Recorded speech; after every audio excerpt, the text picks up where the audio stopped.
Jadi nggak boleh seorang muslim dia marah sama muslim lainnya, temennya kek, tetangganya kek, apalagi saudaranya, keluarganya, melebihi dari 3 hari.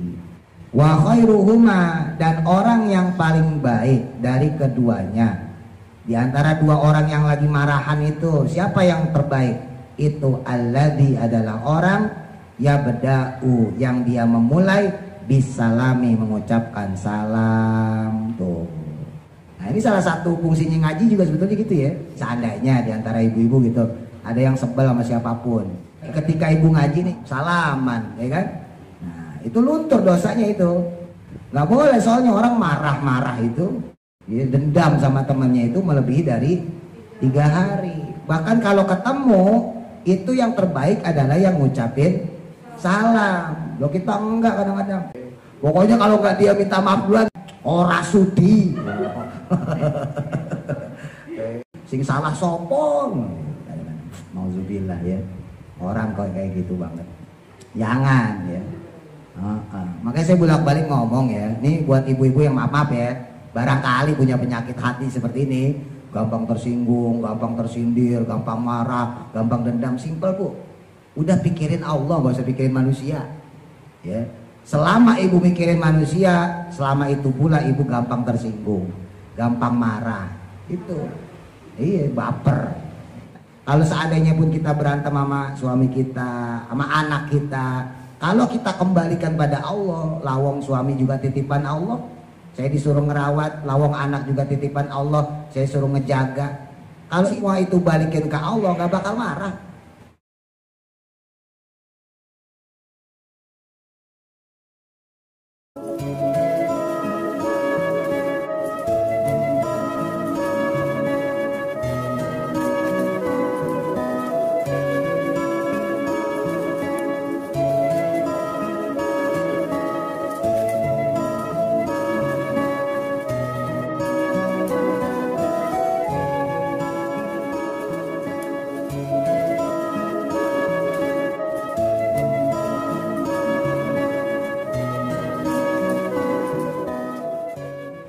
Bismillahirrahmanirrahim.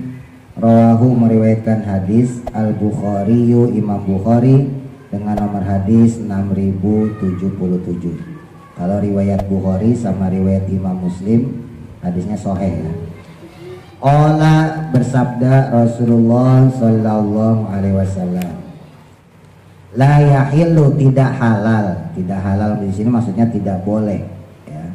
La yahillu, tidak halal, maksudnya tidak boleh, li muslimin, untuk seorang muslim, ayah juro, untuk mendiamkan, akhahu, akan saudaranya, fauqa salasin, melebihi di atas 3 hari, yaltaqiyani, keduanya bertemu, fayasuddu, namun berpaling, ada yang ini, maksudnya yang satunya, wayasuddu, lalu berpaling juga, ada yang ini, jadi salah satunya kemudian berpaling. Jadi nggak boleh seorang muslim dia marah sama muslim lainnya, temennya kek, tetangganya kek, apalagi saudaranya, keluarganya, melebihi dari 3 hari. Yang itu pun kalau dia bertemu, papasan di jalan. Jangan sampai salah satu dari keduanya berpaling. Ya. Wa khairuhuma, dan orang yang paling baik dari keduanya, di antara dua orang yang lagi marahan itu, siapa yang terbaik? Itu alladzi, adalah orang ya beda'u, yang dia memulai bisalami, mengucapkan salam. Tuh, didengerin nih yang suka dendam-dendam ini ya. Wong itu orang nek teko ora ngaji. Jangan begitu ya.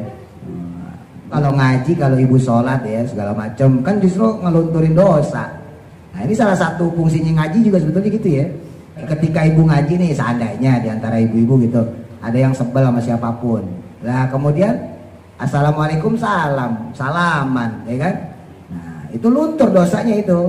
Jadi secara nggak langsung ngaji itu juga mempererat tali silaturahim ya. Nggak boleh, soalnya orang marah-marah itu, ya, dendam sama temannya itu melebihi dari 3 hari. Bahkan kalau ketemu, itu yang terbaik adalah yang ngucapin salam. Loh kita enggak kadang-kadang. Pokoknya kalau nggak dia minta maaf duluan, ora sudi. Sing salah sopong. Nauzubillah ya. Orang kok kayak gitu banget. Jangan ya.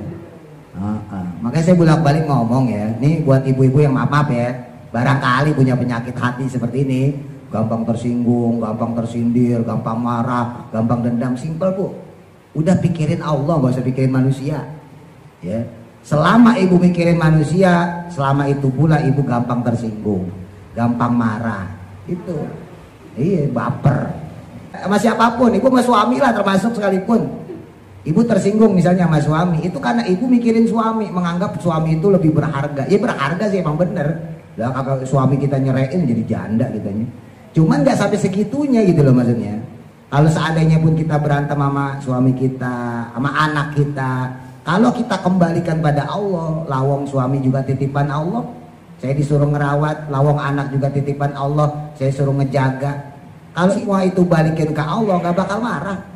Ibu dimarahin sama suami, ya senyum-senyum aja. Sama anak gitu, anak ngebantah ngelawan, ya senyum-senyum aja. Kenapa? Karena yang dipandang bukan suami, bukan anak, bukan manusianya, bukan. Tapi kita mandang itu makhluknya Allah.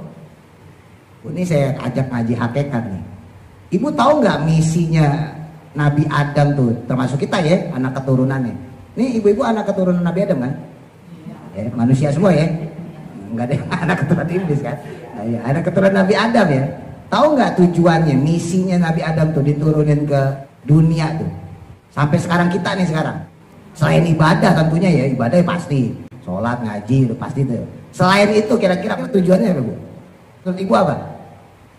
Nyari duit, mengembang biakan, apa lagi? Nggak apa-apa, sesauni-uni lah. Ya. Sauni-uni aja, apaan ya? Masa nggak tahu sih, ibu tujuan hidup di dunia nyari duit, beli rumah yang gede gitu ya. Kalau bisa bikin kontrakan, gitu kan? Memperbanyak anak, apa lagi? Beribadah pada Allah kan tadi jelas tuh. Nah selain beribadah, kalau beribadah kan emang udah tujuan utama ya. Wa ma khalaqtul jinna wal insa illa liya'budun. Tidaklah aku ciptakan jin dan manusia kata Allah kecuali untuk beribadah. Nah selain itu, apa lihat nih tujuannya hidup apa? Ya manusia kudu seneng. Kudu seneng. Iya kalau jodohnya enak.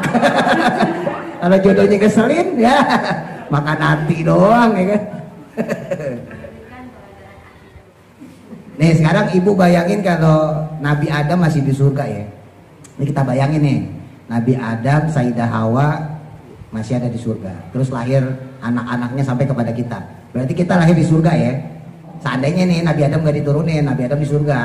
Berarti kan anak cucunya, keturunannya semuanya ada di surga, semuanya termasuk kita. Nah, pertanyaannya, di surga tuh ada nggak orang ngeselin? Nggak ada, orang yang baik semua bu. Ada nggak di surga sakit? Nggak ada, semuanya sehat. Ada nggak di surga orang umbelen? Ingusan gitu, nggak ada nggak? Nggak ada. Oh, ganteng-ganteng semua, cantik-cantik semua. Ya. Kalau kita tinggal di surga, terus kita menyaksikan pemandangan itu, maka akan timbul perasaan kita bahwa Allah hanya mampu menciptakan yang baik doang. Oh berarti Allah cuma mampu nyiptain yang ganteng, yang cakep, yang baik, yang sehat. Kenapa? Karena emang gak ada yang jelek-jelek. Padahal Allah mampu gak bikin orang jelek. Allah mampu gak bikin orang sakit. Allah mampu gak bikin orang sifatnya ngeselin, gak nyenengin. Bisa kan? Allah mampu untuk bikin itu. Makanya kita diturunin ke bumi supaya kita ditemuin sama orang yang kayak begitu. Paham gak? Jadi di antara misi tujuan Allah nurunin Nabi Adam ya, terus lahirlah kita, itu untuk membuktikan kekuasaan Allah. Bahwa Allah itu bukan cuma bisa bikin satu sisi, bukan cuma bisa bikin sehat, tapi Allah juga bisa bikin sakit. Bukan cuma bisa bikin muda, tapi juga bisa bikin tua, bukan cuma bisa bikin ganteng tapi juga bisa bikin jelek dan seterusnya. Jadi kalau ibu ketemu sama orang jelek, alhamdulillah ya Allah, lah ini bukti ciptaanmu. Anak kok maaf nauzubillah durhaka melawan atau suami ngeselin dan sebagainya, alhamdulillah ya Allah. Kenapa? Berarti kita ditemuin sama salah satu kehebatan Allah. Sebab nanti kalau di surga nggak begini orangnya, nggak ada orang di surga ngamukan, nggak ada. Masa di surga orang berantem? Nah, kita mau protes ntar, malaikat siapa yang masukin orang kayak begini ya? Di surga orangnya baik semua, orangnya ramah senyum semua. Tapi di dunia ada yang ramah senyum, ada yang gampang mengkerut. Dan itu sama-sama ciptaan Allah. Itu hebatnya Allah tuh bisa ciptain begitu maksudnya gitu loh. Ibu punya suami atau punya anak, kadang nih pagi masih nyenengin. Suami berangkat kerja atau anak berangkat sekolah, pagi masih nyenengin. Ntar anak pulang sekolah atau suami pulang kerja, pulang dagang, tahu-tahu ngeselin. Enggak? Tuh hebatnya Allah. Bisa bikin kayak begitu jawabannya. Makanya ibu kalau dikeselin sama suami, senyum-senyum aja loh. Hebat banget Gusti Allah. Jadi gak usah marah-marah juga. Ngapain dimarahin? Orang Allah lagi buktiin kehebatannya, Allah lagi nunjukin kekuasaannya di hadapan kita. Makanya saya gak pernah marah sama orang-marahnya, bodoh amat. Mau saya dikata-kata itu saya malah ketawa-tawa itu. Ada makhluk Allah tuh kayak begini tuh ada.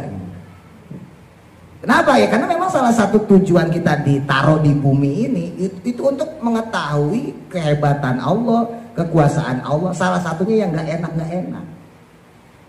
Kalau ibu ntar nih kita di surga itu enak semua bu, makanan enak semua, nggak ada yang keasinan, nggak ada juga yang kegurihan, keasaman, nggak ada, pas semuanya. Tapi ibu coba masakan sendiri loh, kadang-kadang keasinan, asin tenan nih, jangan-jangan keteknya kecampur, asem tenan misalnya gitu kan, macam-macam lah. Ya, kadang kita yang masak sendiri aja aneh, dan jadi itu biasa. Itulah kehebatan Allah. Terlalu sia-sia kalau kita ngabisin waktu di dunia untuk marah-marah, untuk dendam. Terlalu sia-sia ya. Udah hidup tuh happy ya. Wayang ngaji gitu kan, waktunya ngaji berangkat, waktunya sholat berangkat. Ada temen ngeselin, hebat ya, gitu aja ya. Kenapa kok hebat? Bisa Allah nyiptain orang yang ngeselin banget gitu ya. Nah itu kehebatan Allah. Ya Allah kan bukan nyiptain malaikat, Allah juga nyiptain iblis. Allah nyiptain hal-hal yang buruk gitu ya. Nah makanya Nabi itu bilang hati-hati, jangan sampai kita kalau marah sama orang itu lebihin dari 3 hari. Seakan-akan itu kita lebih hebat dari Allah. Nah ini lanjutannya masih sama yang tadi, cuman ini diriwayatkan dari Imam Abu Daud. Rawahu meriwayatkan hadis Abu Daud dan Imam Abu Daud an Abi Hurairah dari sahabat Abu Hurairah. La yahillu, ya mirip sama yang tadi ya. Tidaklah halal atau tidak boleh li muslimin bagi seorang muslim ayah juro untuk mendiamkan akhohu saudaranya fauqa salasin melebihi di atas 3 hari. Nah ini ancaman Allah, ini ngeri nih. Faman maka siapa orang hajaro yang dia mendiamkan fauqa salasin melebihi di atas 3 hari. Kalau kita diemin tetangga kita, teman kita, saudara kita sebel sama dia. Saking sebelnya kita nggak tegur, kita nggak nyapa, lebaran juga ketemu kagak salaman, melengos aja melengos ya. Lalu famata lah kok mati, dakhala maka dia akan masuk annaro ke dalam neraka. Nauzubillah. Ya, ntar dicuci dulu, dibersihin baru masuk surga kali. Dan juga kalau imannya masih ada. Nah timbul pertanyaan, kenapa kok sampai segitunya? Ya, kok sampai segitunya orang yang nggak bisa maafin saudaranya langsung diponis sama Nabi dia bakal masuk neraka? Karena di antara sifat-sifatnya Allah punya sifat yang sering kita baca tuh, Ar-Rahman sama Ar-Rahim. Allah Maha Pengasih, Allah Maha Penyayang. Kalau di Asmaul Husna yang 99 ada Al-Ghafur, Allah Maha Pengampun, ya kan? Allah Maha Penerima Taubat dan sebagainya. Kalau Allah saja yang menciptakan manusia, Allah yang menciptakan makhluk saja mau mengampuni hambanya, mau memaafkan manusia, masa kita yang ciptaan Allah, kita yang manusia nggak mau maafin antar sesama? Berarti kita merasa diri kita lebih hebat dari Allah. Makanya yang kayak begitu langsung masuk neraka, songong ya. Orang kalau seandainya nih Bu, dia misalnya katakan kafir lah, terus dia syahadat, ya dia syahadat terus kemudian meninggal, kira-kira masuk surga apa neraka? Misalnya katakan 50 tahun kafir, ya, dia nyembah patung misalnya, terus kemudian pas 50 tahun itu dia tobat, dia kemudian syahadat asyhadu alla ilaha illallah, terus langsung mati, kira-kira masuk surga atau masuk neraka? Surga Bu. Bayangin loh, yang 50 tahun itu loh kalah. Pada 50 tahun itu dia nyembah selain Allah. Kan harusnya Allah yang tersinggung. Orang kok bukan nyembah saya malah nyembah patung. Tapi ketika dia syahadat asyhadu alla ilaha illallah, walaupun cuma satu kali, mati diampunin langsung. Langsung dimaafin sama Allah. Makanya masyhur tuh di kitab Tadhkiratul Aulia, ya. Itu ada kisah Syekh Hasan Al-Basri, Imam Hasan Al-Basri.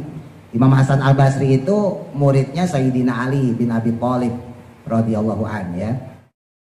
Muridnya Sayyidina Ali karamallahu wajhah itu banyak.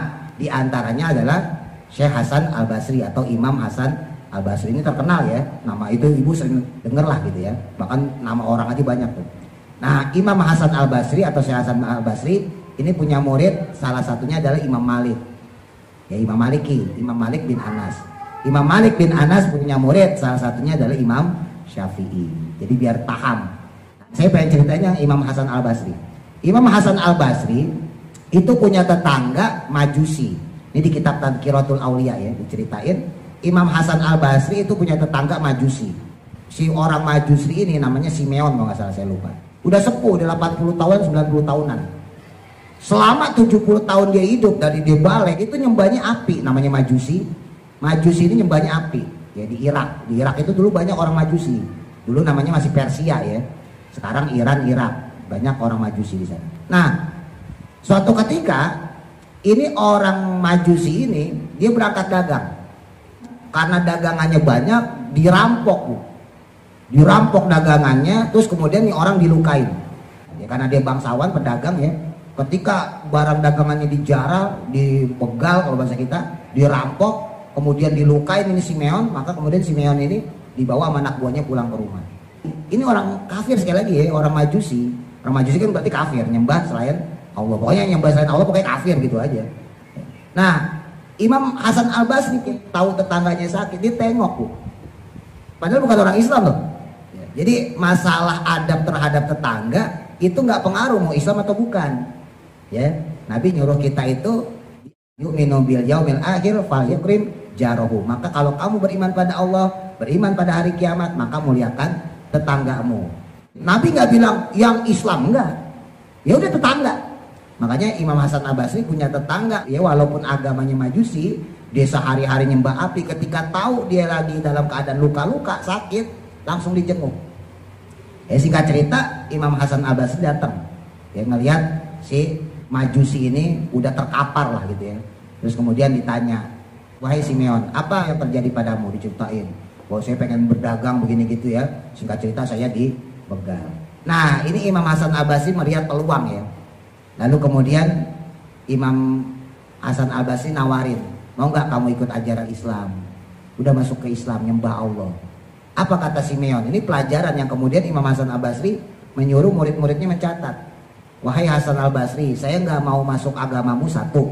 Saya nggak suka sama orang-orang Islam. Orang Islam itu ngakunya punya Tuhan, punya agama, dituntut beribadah. Tapi yang saya lihat dari orang-orang Islam di depan saya, di mata saya, itu nggak ada tuh yang sibuk sama ibadah. Kerjaannya nyari duit aja. Padahal agamanya nyuruh ibadah. Padahal agamanya nyuruh mementingkan akhirat. Tapi yang dicari dunia aja. Katanya agamanya menyuruh untuk berbuat baik. Tapi banyak tuh yang mereka menghalalkan segala cara. Itu yang saya nggak suka dari Islam. Makanya saya nggak pernah mau masuk Islam. Dijelasin kemudian sama Syekh Hasan Al-Basri, wahai Simeon, kalau kamu melihat Islam, jangan lihat orangnya. Kalau kamu melihat agama saya, lihat agama saya. Ajaran agama mah bagus. Jangan lihat orangnya, karena orang itu bisa saja salah. Manusia itu nggak ada yang sempurna seperti kamu. Jadi kalau melihat agama, lihatlah agamanya, jangan lihat orangnya. Karena orang itu bisa aja oknum. Agama tuh pasti ngajarin yang bagus. Nggak ada kok agama nyuruh nyolong kamu, mencuri, korupsi, nggak ada ya kan. Tapi orangnya kok korupsi, nyolong, mencuri ya karena orangnya itu. Jadi bukan karena agamanya itu. Ajaran agama mah bagus, tapi orangnya yang jelek. Jadi kamu jangan lihat orangnya. Saya belum benar, murid-murid saya juga belum benar, orang-orang Islam belum benar. Tapi agama kami itu benar, ngajarinnya benar, begini begitu, begini begitu. Jadi ini orang sebetulnya percaya juga sama Tuhan gitu, cuman dia nggak mau nyebutin Allah aja. Terus yang kedua apa alasan kamu? Kata si Simeon ini, Simeon bilang, saya berharap nanti seandainya saya masuk neraka, nanti api ini nggak membakar saya. Karena selama ini api sudah saya sembah. Ya kan Majusi kan nyembah api. Dia bilang, saya berharap nanti kalau saya masuk neraka, api ini nggak membakar saya. Terus dibalikin sama Syekh Hasan Basri, emang kamu yakin bahwa api itu nggak bakal ngebakar kamu? Ya yakinlah, selama ini saya sembah. Akhirnya kata Syekh Hasan Basri, ayo kalau begitu kita tes, kita praktekin. Kita ambil satu api, kamu pegang itu api, saya juga pegang api. Lihat apakah api itu membakar kamu atau tidak. Kalau api itu membakar kamu, berarti kamu nggak diterima sebagai hambanya si api itu. Tapi kalau memang kamu nggak dibakar, berarti api ini memang memaklumi kamu. Pun sebaliknya saya orang Islam, andai kata saya pegang tuh api kok itu membakar saya, berarti agama kamu benar. Tapi kalau seandainya saya pegang kok saya nggak kebakar, berarti agama salah yang benar. Karena saya menyembah yang menciptakan api, yaitu Allah Subhanahu. Biiznillah ketika si Simeon ini, si orang Majusi ini megang tuh api, dia pakai obor, dia tungku ya bu, kayak dapur gitu pawon. Ya namanya api, dipegang kebakar katanya. Masih penasaran, kok panas? Dipegang lagi, melepuh, dibakar lagi, benar-benar kebakar. Akhirnya kemudian Imam Hasan Al-Basri bilang, ya udah giliran saya ya. Jadi sebelum Syekh Hasan Al-Basri megang tuh api, dia doa, ya Allah jadikanlah api ini dingin sebagaimana kau jadikan api yang membakar Nabi Ibrahim. Dipegang tuh sama Imam Hasan Al-Basri, obor lah kalau bahasa kita, dipegang obornya. Ternyata bismillah dengan izin Allah, Syekh Hasan Al-Basri nggak kebakar tangannya. Ya bismillah dengan izin Allah, Syekh Hasan Al-Basri wali bu, ya, jangan dicoba di rumah lo. Ini mah cerita doang, cerita. Dan ntar ibu di rumah lagi masak tuh, megang-megang api lagi. Ini contoh doang cerita ya. Wali Allah kasih Allah dipegang kagak kebakar. Kaget Simeon, loh kok kamu bisa malah nggak kebakar yang orang Islam? Nah disitulah Syekh Hasan Al-Basri dakwah, karena saya menyembah yang punya api, saya menyembah yang menciptakan api. Karena kita ini semua makhluk, termasuk api itu makhluk. Pun di neraka juga api itu makhluk kok.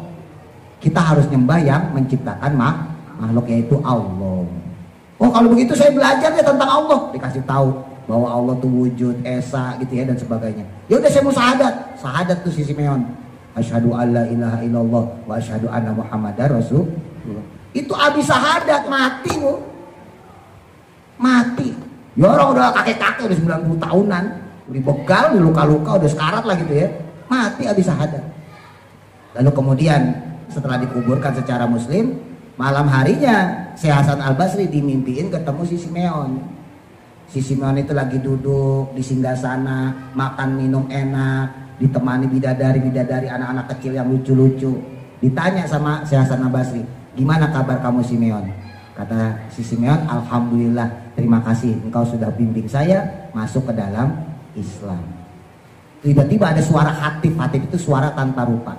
Ya, maksudnya ini Allah ya. Wahai Hasan Al-Basri, lihat, orang yang bertahun-tahun saja tidak menyembah saya, dia durhaka sama saya, bahkan gak kenal sama saya. Ketika dia tobat, dia mengakui saya sebagai Tuhannya, kesalahannya yang puluhan tahun itu saya maafin. Maka bagaimana ketika manusia dia punya salah sama orang lain, kok dia gak mau minta maaf? Atau sebaliknya, ada orang lain salah sama dia, kok dia gak maafin? Apakah dia lebih Tuhan dari saya? Makanya orang yang gak mau maafin orang atau gak mau minta maaf berarti sombong. Allah aja masih maafin orang yang salah, Allah aja masih nerima orang yang tobat. Lah kita makhluk yang hina, ya makhluk yang remeh, itu kok sok-sokan gak mau maafin orang, kok dendamnya sampai segitunya. Mudah manfaat. Al-Fatihah. A'udzu billahi minasy syaithanir rajim. Bismillahirrahmanirrahim.